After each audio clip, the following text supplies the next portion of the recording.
ಆತ್ಮೀಯ ಬಂಧುಗಳೇ, ಶ್ರೀಮದ್ ಭಾಗವತಂ ಸ್ಕಂದ 3 ಅಧ್ಯಾಯ 3 ವೃಂದಾವನದಾಚೆಯ ಕೃಷ್ಣಲೀಲೆ. ಇದರಿಂದ ಇವತ್ತು ಮೊದಲನೇ ಶ್ಲೋಕವನ್ನು ತಿಳ್ಕೊಳ್ಳೋಣ. ಶ್ಲೋಕ 1. ಉದ್ಧವ ಉವಾಚ ತತಸ್ಸ ಆಗತ್ಯ ಪುರಂ ಸ್ವಪಿತ್ರೋಶ್ಚಿಕೀರ್ಷಯ ಶಂ ಬಲದೇವ ಸಂಯುತಃ ನಿಪಾತ್ಯ ತುಂಗಾದ್ರಿಪೀಯೂಥನಾಥಂ ಹತಂ ವ್ಯಕರ್ಷದ್ ವ್ಯಸುಮೋಜಸೋರ್ವ್ಯಾಂ. ಅನುವಾದ. ಉದ್ಧವನು ಹೀಗೆಂದನು. ಆಮೇಲೆ ಭಗವಾನ್ ಶ್ರೀಕೃಷ್ಣನು ಶ್ರೀ ಬಲರಾಮನೊಂದಿಗೆ ಮಥುರಾ ಪಟ್ಟಣಕ್ಕೆ ಹೋದನು. ತಮ್ಮ ತಂದೆ ತಾಯಿಗಳನ್ನು ಸಂತೋಷಪಡಿಸುವುದಕ್ಕಾಗಿ ಅವರು ಸಕಲ ಶತ್ರುಗಳಿಗೆ ನಾಯಕನಾದ ಕಂಸನನ್ನು ಅವನ ಸಿಂಹಾಸನದಿಂದ ಕೆಳಕ್ಕೆಳೆದರು. ತಮ್ಮ ಪ್ರಬಲ ಶಕ್ತಿಯಿಂದ ಅವನನ್ನು ನೆಲಕ್ಕೆ ಎಳೆದು ಕೊಂದರು. ಇದು ಶ್ಲೋಕ ಮತ್ತೆ ಅದರ ಅನುವಾದ. ಈಗ ಭಾವಾರ್ಥದ ಮೂಲಕ ನಾವು ಇದರ ಅರ್ಥವನ್ನು ತಿಳ್ಕೊಳ್ಳೋದಕ್ಕೆ ಪ್ರಯತ್ನ ಮಾಡೋಣ. ಇಲ್ಲಿ ಉದ್ಧವ ಹೇಳ್ತಾ ಇದ್ದಾನೆ, ವೃಂದಾವನದ ಲೀಲೆಗಳನ್ನೆಲ್ಲ ಹೇಳಿ ಮುಗಿಸಿದ್ನಲ್ಲ, ಆಮೇಲೆ ಭಗವಂತ ಕೃಷ್ಣ ಬಲರಾಮನ ಜೊತೆ ಮಥುರಾ ಪಟ್ಟಣಕ್ಕೆ ಬರ್ತಾನೆ.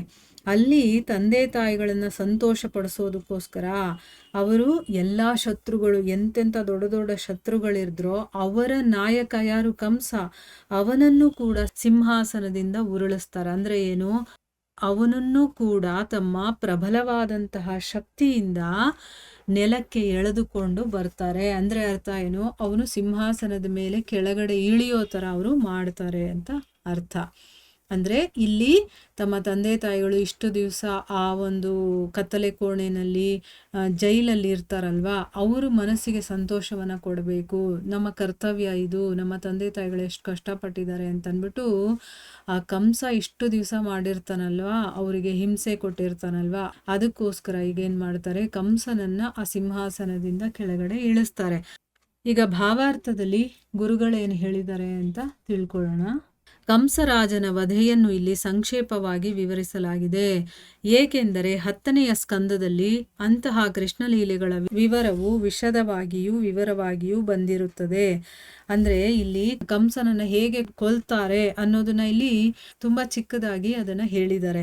ಅಂದ್ರೆ ಅರ್ಥ ಯಾಕೆ ಹೇಳಿದ್ದಾರೆ ಇಲ್ಲಿ ತುಂಬಾ ಚಿಕ್ಕದಾಗಿ ಅಂತಂದ್ರೆ, ಭಾಗವತದ 10ನೇ ಸ್ಕಂದದಲ್ಲಿ ಕೃಷ್ಣನ ಲೀಲೆಗಳು ಅಂತ ಬರುತ್ತಲ್ಲ, ಅಲ್ಲಿ ಅದನ್ನೆಲ್ಲ ಫುಲ್ಲು ಡೀಟೇಲ್ ಆಗಿ ಎಕ್ಸ್ಪ್ಲೇನ್ ಮಾಡಿದ್ದಾರೆ. ಅದಕ್ಕೆ ಇಲ್ಲಿ ಸುಮ್ಮನೆ ಒಂದೇ ಒಂದು ಶ್ಲೋಕದಲ್ಲಿ ಅದನ್ನ ಹೇಳಿ ಮುಗಿಸಿದ್ದಾರೆ. ಭಗವಂತನು ತನ್ನ 16 ವರ್ಷ ಪ್ರಾಯದಲ್ಲಿಯೇ ತನ್ನ ತಂದೆ ತಾಯಿಗಳಿಗೆ ತಕ್ಕವನಾದ ಪುತ್ರನೆಂಬುದನ್ನು ದೃಢಪಡಿಸಿದನು. ಭಗವಾನ್ ಶ್ರೀಕೃಷ್ಣ ಮತ್ತು ಭಗವಾನ್ ಬಲರಾಮ ಇಬ್ಬರು ವೃಂದಾವನದಿಂದ ಮಥುರೆಗೆ ತೆರಳಿ ತಮ್ಮ ತಂದೆ ತಾಯಿಗಳಾದ ವಸುದೇವ ದೇವಕಿಯರಿಗೆ ಬಹಳ ಬಾಧೆ ಕೊಡುತ್ತಿದ್ದ ತಮ್ಮ ಸೋದರ ಮಾವನನ್ನು ಕೊಂದರು. ಕಂಸನು ಮಹಾರಾಕ್ಷಸನಾಗಿದ್ದನು. ಅಂತಹ ಪ್ರಬಲ ಶತ್ರುವನ್ನು ಕೊಲ್ಲಲು ಕೃಷ್ಣ ಬಲರಾಮರು ಶಕ್ತರಾಗುವರೆಂಬುದನ್ನು ವಸುದೇವ ದೇವಿಕೆಯರು ಎಂದೂ ಯೋಚಿಸಿರಲಿಲ್ಲ. ಇಲ್ಲಿ ಭಗವಂತ ಬರೀ 16 ವರ್ಷದ ಪ್ರಾಯದಲ್ಲಿದ್ದ. ಅವನೇನು ಮಾಡ್ದ, ತನ್ನ ತಂದೆ ತಾಯಿಗೆ ತಕ್ಕ ಮಗ ಅನ್ನೋದನ್ನ ದೃಢಪಡಿಸ್ತಾನೆ. ಯಾಕಂದ್ರೆ ನೋಡಿ, ಅವರು ಜೈಲಲ್ಲಿ ಇತ್ಕೊಂಡು ಆ ಮಗುವಿನ ರಕ್ಷಣೆ ಮಾಡ್ತಾರೆ. ಅಂತ ಒಂದು ಧೈರ್ಯಸ್ಥರು ಅವರು. ಎಂಥ ಕಷ್ಟ ಬಂದರೂ ಕೂಡ ಅವ್ರು ಹೆದರ್ಕೊಳ್ಳೋದಿಲ್ಲ, ಅದನ್ನ ಧೈರ್ಯವಾಗಿ ಎದುರಿಸ್ತಾರೆ. ಅದೇ ರೀತಿ ಅವರಿಗೆ ತಕ್ಕ ಹಾಗೇನೆ ಇವರು ಕೂಡ ತಮ್ಮ ಕೆಲಸವನ್ನ ಮಾಡಿ ತೋರಿಸ್ತಾರೆ. ಅಂದ್ರೆ ಕೃಷ್ಣ ಬಲರಾಮ ಇಬ್ರು ಕೂಡ ವೃಂದಾವನದಿಂದ ಮಥುರೆಗೆ ಹೋಗ್ತಾರಲ್ಲ, ಹೋದ್ಮೇಲೆ ತಮ್ಮ ತಂದೆ ತಾಯಿ ಯಾರು ವಸುದೇವ ಮತ್ತೆ ದೇವಕಿ, ಅವರಿಗೆ ತುಂಬಾ ಕಷ್ಟ ಕೊಡ್ತಾ ಇರ್ತಾನೆ, ಹಿಂಸೆ ಕೊಡ್ತಾ ಇರ್ತಾನೆ. ಯಾರು, ತನ್ನ ಸೋದರ ಮಾವ ಕಂಸ. ಆ ಕಂಸ ಮಹಾರಾಕ್ಷಸ. ಅವನು ಎಷ್ಟು ಶಕ್ತಿಶಾಲಿ ಅಂತಂದ್ರೆ ಅವನನ್ನು ಕೊಲ್ಲೋದಕ್ಕೆ ಅಸಾಧ್ಯ ಅನ್ಬೋದು, ಅಷ್ಟು ಶಕ್ತಿಶಾಲಿ ಅವನು.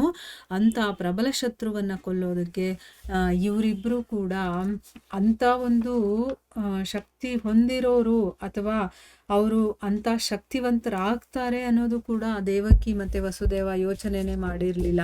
ನಮ್ಮ ಮಕ್ಕಳು ಇಷ್ಟು ಒಂದು ಶಕ್ತಿಶಾಲಿಗಳಾಗ್ತಾರೆ, ಮತ್ತೆ ಕಂಸನನ್ನೇ ಕೊಲ್ಲುವಷ್ಟು ಶಕ್ತಿಶಾಲಿಗಳಾಗ್ತಾರೆ ಅಂತ ಅವರು ಮೊದಲೇ ಯೋಚನೆ ಮಾಡಿರ್ಲಿಲ್ಲ. ಆದ್ರೆ ಈ ಇಬ್ಬರೂ ಸೋದರರು ಸಿಂಹಾಸನದಲ್ಲಿದ್ದ ಕಂಸನ ಮೇಲೆ ದಾಳಿ ಮಾಡಿದಾಗ ಕಂಸನು ತಮ್ಮ ಮಕ್ಕಳನ್ನೇ ಕೊಂದು ಬಿಡಬಹುದೆಂದು ಕೃಷ್ಣ ಬಲರಾಮರ ತಂದೆ ತಾಯಿಗಳು ಹೆದರಿದ್ದರು. ಅದುವರೆಗೂ ಅವರನ್ನು ಇವರು ನಂದ ಮಹಾರಾಜನ ಮನೆಯಲ್ಲಿ ಅಡಗಿಸಿದ್ದರು. ಅಂದ್ರೆ ಅರ್ಥ, ಈ ಇಬ್ಬರು ಈಗ ಬಂದಿದಾರಲ್ಲ ಕೃಷ್ಣ ಬಲರಾಮ, ಇವರಿಬ್ಬರು ಅವನನ್ನ ಕೊಲ್ಲೋಕ್ ಹೋದಾಗ, ಕಂಸನ ಮೇಲೆ ದಾಳಿ ಮಾಡಿದಾಗ ಕಂಸನೇ ನನ್ನ ಮಕ್ಕಳನ್ನ ಕೊಂದು ಬಿಡ್ತಾರೇನೋ, ಯಾಕಂದ್ರೆ ಕಂಸ ಎಷ್ಟು ಶಕ್ತಿಶಾಲಿ ಅಂತ ದೇವಕಿ ವಸುದೇವರಿಗೆ ಗೊತ್ತಿತ್ತು. ಆದರೆ ತನ್ನ ಮಕ್ಕಳು ಅವನಿಗಿಂತ ಶಕ್ತಿಶಾಲಿಗಳು ಅಂತ ಅವ್ರಿಗೆ ಗೊತ್ತಿರಲಿಲ್ಲ. ಎಲ್ಲಿ ನನ್ನ ಮಕ್ಕಳನ್ನ ಕೊಂದು ಬಿಡ್ತಾನೋ ಅವನು ಅಂತ ಹೆದರ್ಕೊಂಡಿರ್ತಾರೆ. ಅದುವರೆಗೂ ಏನು ಮಾಡ್ತಾರೆ, ನನ್ನ ಮಕ್ಕಳು ಕ್ಷೇಮವಾಗಿರಬೇಕು ಅಂತಂದ್ಬಿಟ್ಟು ನಂದ ಮಹಾರಾಜನ ಮನೆಯಲ್ಲಿ ಅವ್ರನ್ನ ಅಡಗಿಸಿಟ್ಟಿರ್ತಾನೆ. ಯಾರಿಗೂ ಅವರು ನನ್ನ ಮಕ್ಕಳು ಅಂತ ಹೇಳಬೇಡ, ನನ್ನ ಮಕ್ಕಳು ಅಂತ ಗೊತ್ತಾದರೆ ಅವನನ್ನು ಕೊಂದುಬಿಡ್ತಾರೆ ಅಂತ ಅಂದ್ಬಿಟ್ಟು ಅವನು ಅಲ್ಲಿ ಅಡಗಿಸಿಟ್ಟಿರ್ತಾನೆ, ಬಚ್ಚಿಟ್ಟಿರ್ತಾನೆ ಅವರನ್ನ. ಭಗವಾನ್ ಕೃಷ್ಣನ ತಂದೆ ತಾಯಿಗಳು ತಮ್ಮ ಪುತ್ರ ವಾತ್ಸಲ್ಯದಿಂದ ತಮ್ಮ ಮಕ್ಕಳಿಗೆ ಒದಗಿರುವ ಅಪಾಯವನ್ನು ಅರಿತವರಾಗಿ ಬಲುಮಟ್ಟಿಗೆ ಮೂರ್ಛಿತರಾದವರಂತೆ ಇದ್ದರು. ತಾವು ಕಂಸನನ್ನು ಕೊಂದಿದು ಅವರಿಗೆ ಗೊತ್ತಾಗಲಿ ಎಂಬುದಕ್ಕಾಗಿ ಕೃಷ್ಣ ಬಲರಾಮರು ಕಂಸನ ದೇಹವನ್ನು ನೆಲದಲ್ಲಿ ಎಳೆದು ಅವರಿಗೆ ಧೈರ್ಯ ತುಂಬಿದರು. ಅಂದರೆ ಇಲ್ಲಿ ಭಗವಂತ ಕೃಷ್ಣನ ತಂದೆ ತಾಯಿಗಳಿಬ್ಬರು ಇದ್ದಾರಲ್ಲ, ಅವರಿಗೆ ಪುತ್ರ ವಾತ್ಸಲ್ಯ ಅಂದರೆ ಮಕ್ಕಳು ಅಂತಂದರೆ ತುಂಬ ಕೇರ್ ಆಗಿರ್ತಾರೆ ತಂದೆ ತಾಯಿಗಳು, ಎಲ್ಲಿ ನಮ್ಮ ಮಕ್ಕಳಿಗೆ ಏನಾಗ್ಬಿಡುತ್ತೋ ಅಂತಂದ್ಬಿಟ್ಟು. ಸೊ ಈಗ ಅವ್ರಿಗೆ ಅಪಾಯ ಬಂದಿದೆ, ಈಗೇನು ಮಾಡಿಬಿಡ್ತಾನೋ ಕಂಸ ನನ್ನ ಮಕ್ಕಳಿಗೆ ಅಂತಂದ್ಬಿಟ್ಟು ಅವ್ರು ಮೂರ್ಛೆ ಬಂದ ಹಾಗೆ ಆಗ್ಬಿಟ್ಟಿರುತ್ತೆ. ಅವ್ರೇನು ಮಾಡ್ತಾರೆ, ಕಂಸನನ್ನು ಇವರು ಕೊಲ್ಲೋದಕ್ಕೆ ಸಾಧ್ಯ ಇಲ್ಲ, ಕಂಸನೇ ನಮ್ಮ ಮಕ್ಕಳನ್ನ ಕೊಂದ್ಬಿಡ್ತಾರೆ ಅನ್ನೋಷ್ಟು ಮಟ್ಟಿಗೆ ಅವ್ರು ಹೆದರ್ಕೊಂಡಿರ್ತಾರಲ್ಲ.